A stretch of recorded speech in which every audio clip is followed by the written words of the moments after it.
안녕하세요. 한자 끝장 김수입니다. 시작이 절반이라는 말이 있죠. 우리가 한자를 시작한 지가 얼마 안 된 것 같은데요. 우리가 벌써 5급을 마무리하는 단계에 이르고 있습니다. 그런 의미에서 절반 반자로 시작을 해볼게요. 네, 시청하시기 전에 엄지척 한번 꾹 눌러주세요. 절반 반자가 되겠습니다. 하나를 절반으로 나눈다 라고 하는 의미를 가지고 있는데요. 여기에는 원래 소를 잡아서 절반으로 나눈다 라는 뜻이에요. 이 자에는 8팔자와 소자의 결합이거든요. 이렇게 소자. 그래서 소를 잡아서 나눈다 라고 하는 그런 뜻이 있는 거죠. 누구나 이거 아마 다 아실 겁니다. 그런데 여기에 이 소자가 결합이 되어 있는지 사실 잘 속속들이 모르잖아요. 그냥 하나를, 이 8팔이 나누다라고 하는 의미를 가지고 있죠. 그래서 하나를 나누니까 두 개가 되었다. 두 개는 하나의 절반이죠. 그래서 절반 반자. 이렇게 가져가시는 게 오히려 더 쉬우실 겁니다. 그래서 절반이라고 하는 한자를 가져가시면 되겠네요. 우리가 다음으로 살펴볼 한자는 이길승자가 되겠습니다. 이 자를 이길승자라고 합니다. 이 자에는 힘력자가 있죠. 이렇게 힘력자와 요 자 있죠. 힘력자를 뺀 나머지 이 자가 원래는 나짐이라고 하는 한자였어요. 이렇게 달월자에다가 나짐, 나를 가리키는 그런 의미의 한자였는데 중국의 진시황 때부터 진시황이 우리가 왕이 자신 스스로를 일컬을 때 어떻게 이야기하죠? 짐이라고 그러잖아요. 그래서 여러분 사극을 보면 왕들이 뭐라고 얘기해요? 짐의 마음은 이러고 이렇소. 짐의 생각은 이렇소 저렇소 하면서 자기 스스로를 짐이라고 그렇게 일컬었습니다. 이래서 여기에서 이 나짐자는 왕, 즉 천자, 하늘에서 내려준 아들, 자식을 뜻하는 그런 자가 됐습니다. 언제? 진시황을 기준으로 해서.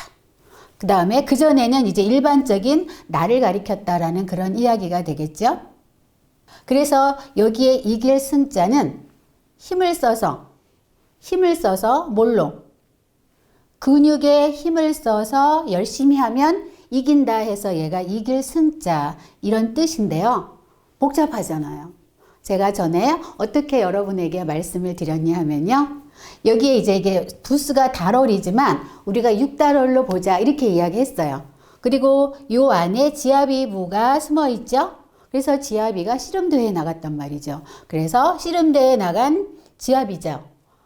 살찐 지아비가 팔의 힘으로 힘을 써서 이겼다 해서 이길승자.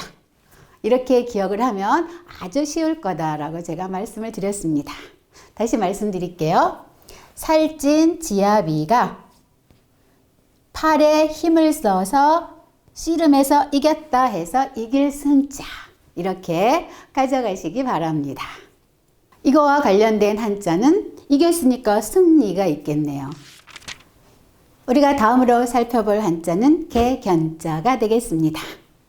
이 큰 대자에 여기 이렇게 점을 딱 찍은 게 개를 의미하는 개견자가 됩니다. 이 자는 개의 모습을 옆에서 본 모양을 본뜬 글자예요.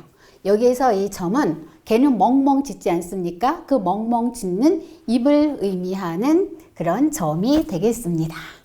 이거 여러분 너무나 잘 알고 있는 한자라서 제가 더 이상 말씀은 안 드리고 이 개가 의미하는 바를 한번 알아보죠. 첫 번째 이 개는 우리가 그 충성을 이야기할 때 비유하기도 하죠. 그 다음에 얘는 또 용맹에도 비유를 하게 됩니다. 용맹스럽다 라고 할 때. 또 얘는 어떠한 해악, 웃음을 비유할 때 이야기하기도 합니다. 이 충성에서는 그 주인에게 충성을 하는 그런 믿음직한 그럴 때 쟤는 누구누구의 충견이야 라고 이렇게 이야기를 하잖아요. 그럴 때 충성을 의미하고 또 용맹하다라고 할 때는 우리 속담에 이런 게 있잖아요.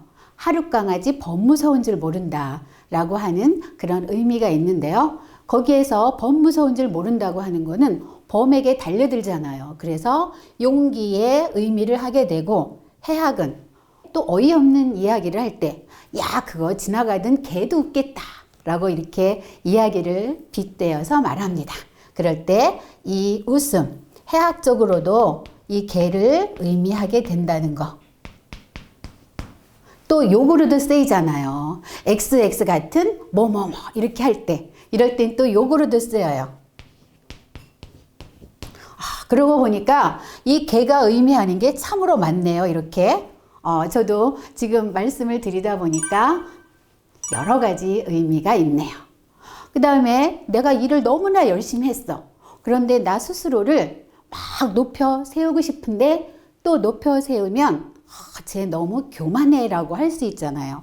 그럴 때 내가 열심히 한 그 수고로움을 낮추어서 말할 때 겸마지심, 이런 마음으로 일을 했습니다 라고 할 때 있잖아요. 이럴 땐 자신을 낮추는 거, 그런 의미가 있고요. 또 겸마지로, 이런 뜻, 같은 뜻이 된다는 것도 함께 챙겨가시기 바랍니다. 다음으로 살펴볼 한자는 과실, 과자예요. 이 밭전자에 나무 목자가 결합이 된 것을 우리는 과실과라고 이야기합니다. 어떠한 그 열매를 이야기하죠. 나무에 열매가 열려있는 그런 의미를 뜻하는 거예요. 그런데 여기에서 밭전자가 있는데, 이것은 밭전, 그 밭을 의미하는 게 아니라는 거 알고 계시지요? 열매를 뜻하는 겁니다. 이것도 여러분 너무나 잘 알고 계신 한자가 되실 겁니다. 이 과실을 의미할 때는 우리가 열매의 의미가 있고요. 또 열매라는 의미가 있기 때문에 어떠한 일의 결과라는 뜻과도 연결이 되어 있어요. 결과. 과실과 결과라고 하는 의미도 되면서 한자도 되니까 이것도 같이 챙기세요. 우리가 또 다음으로 살펴볼 한자는 칼도자가 되겠습니다. 이 칼도자도 여러분 다 알고 계시지만 얘가 이제 그 5급에서 나오는 한자니까 한번 가볍게 짚고 넘어가 봅시다. 이 칼도자는 말 그대로 칼의 모양을 본뜬 글자예요. 그래서 칼도자가 되면서 얘는 칼이니까 당연히 칼 또는 칼로 우리를 뭘 자르잖아요. 그래서 자르다 라고 하는 의미가 있습니다. 자르다. 그 다음에 이 칼도자가 다른 한자와 결합이 돼서 우리가 변으로 갈 때, 그럴 때는 어떻게 되죠? 이렇게 선칼도방이라고 이야기를 하죠. 선칼도방. 이래서 우리가 이렇게 벼화자에다가 선칼도방이 결합이 되면 이로울이라고 하죠. 또 이렇게 뼈 앙상알 아래다 이 선칼도방이 결합이 되면 버릴 열자가 됩니다. 이처럼 다른 자와 이렇게 결합이 되면 모양이 바뀌면서 선칼도방이라고 이야기하죠. 네, 이것도 함께 챙겨가시고요. 그 다음에 이제 여기에 이렇게 칼도자에다가 이렇게 점이 딱 찍혀 있어요. 이거는 느낌이 오시죠? 칼인데 칼을 잘 칼날이 너무나 날카롭게 가른 그 칼날을 의미하는 거예요. 얘가 날카롭다라고 하는 뜻이 담겨져 있겠죠. 그래서 얘가 칼날인, 칼날인자가 되겠습니다. 다음으로 살펴볼 한자는 머리두자가 되겠어요. 이걸 살펴보면요. 얘가 콩두자죠. 콩두. 콩두자에다가 그 다음에 얘는 머리 혈자입니다. 이 콩의 모양은 보편적으로 둥글잖아요. 이것처럼 이 사람의 머리도 콩처럼 둥근 사람의 머리, 이런 뜻으로 얘가 머리 두자가 됩니다. 여기에서 이 머리 혈자를 보면 얘는 우리 사람의 머리예요. 그 다음에 여기 이제 머리털도 있겠죠. 얘는 얼굴. 그 다음에 얘는 수염 또는 우리가 이제 목을 의미하기도 합니다.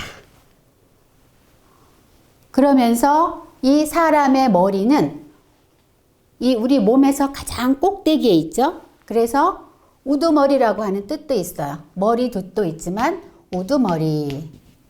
그래서 우두머리라고 할 때는 우리가 두목이라고 하는 그런 이야기가 있고, 그 다음에 사람의 머리는 또 꼭대기에 있으니까 어떤 일의 처음 또는 시초다라고 하는 의미도 함께 있어요. 처음. 그래서 우리가 두미, 이거 눈목자입니다. 눈썹미를 눈썹미. 우리 사람의 이 눈썹을 이야기하는 거죠. 그래서 두미 하게 되면